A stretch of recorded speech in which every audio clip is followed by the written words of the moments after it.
बिस्मिल्लाहिर्रहमानिर्रहीम। अस्सलाम वालेकुम नाजरीन।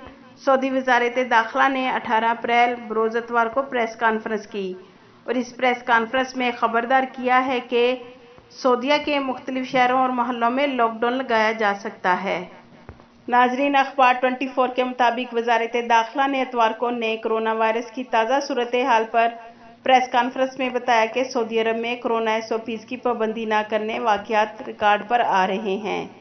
सऊदी वजारत दाखिला के तर्जमान तलाल अल-शलहूब ने खबरदार किया है कि कोरोना वबा के केसेस बढ़ने पर बाज़ शहरों और मोहल्लों में लॉकडाउन लगाया जा सकता है और कई सरगर्मियों पर पाबंदी आयद हो सकती है। वायरस को रोकने के लिए एहतियाती तदाबीर के तौर पर इक़दाम किए जाएंगे।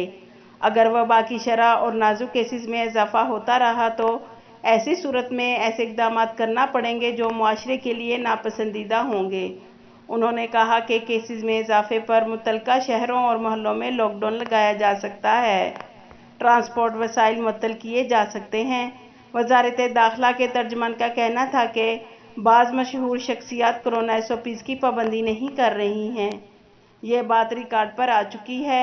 वाज़ह रहे कि सऊदी अरब में कोरोना के नए केसेस मुसलसल 900 से ज़्यादा सामने आ रहे हैं और एक्टिव केसेस 9000 से बढ़ गए हैं।